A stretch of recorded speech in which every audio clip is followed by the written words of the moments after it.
Hey, it's Carol. The windows are open, so it's blowing. All right. Started out with no depreciation. No, what does that mean? I was at a class yesterday about 1031 exchanges. I don't know if you could see that.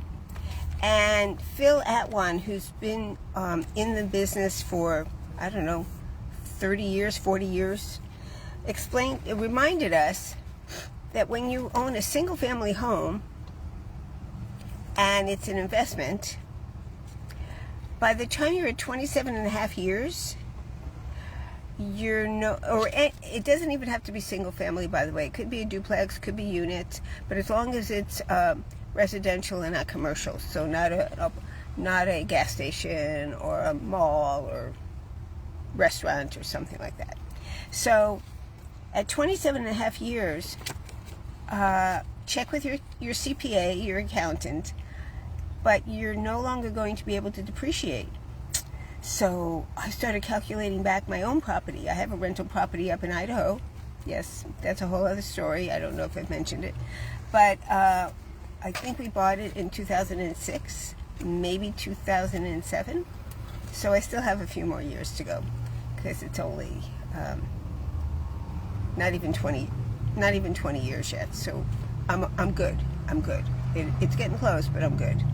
So, and at that point, once you're at that point, he suggested that a landlord would be better off selling that property and buying up and then being able to take a new level of depreciation for 27 and a half years. So if you are an investor, if you've been a landlord, and it's something that you've thought about having a conversation about, check with me.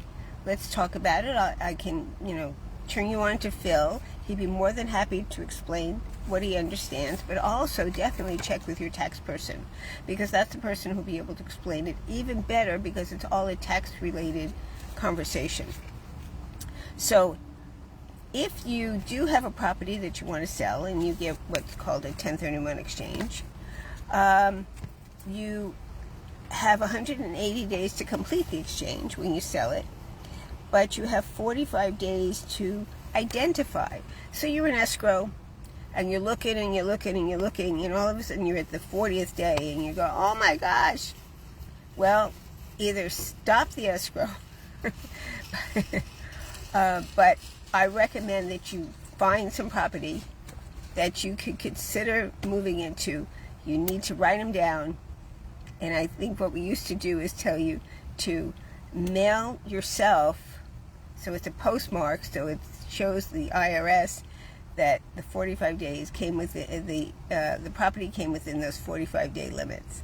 Even if you decide, you're not sure which property you're going to buy, and then you still have 180 days to close the escrow. You can do a purchase and then sell the property, and that's called a delayed exchange. And no matter what, you end up, it's recommended that you have what's called an accommodator. And that's what the company that Phil works with. It's Asset Exchange Company. And that's somebody, because when you close the escrow, the money cannot go to you.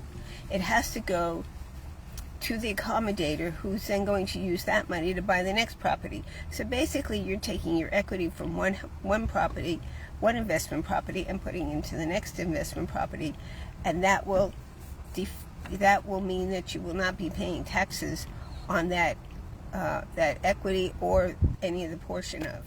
So, but I highly recommend you talk to your tax person so you're clear on all of that. More conversation about things that we can do and the kind of different exchanges we can do in a one-on-one conversation. So you know how to reach me, 310-864-9738. The other thing I want to remind those of you who are in the Torrance area, Something Rotten, which the Torrance Theater Company is performing, is starting this weekend. We're really excited. It's only for 2 weekends. There's a couple of afternoon performances, a bunch of evenings. I think Thursday is usually what they call talkback. You come out and you can ask questions of the actors. And one of the actors posted his costume because they're in dress rehearsal this week, and he looks right on, just like he stepped out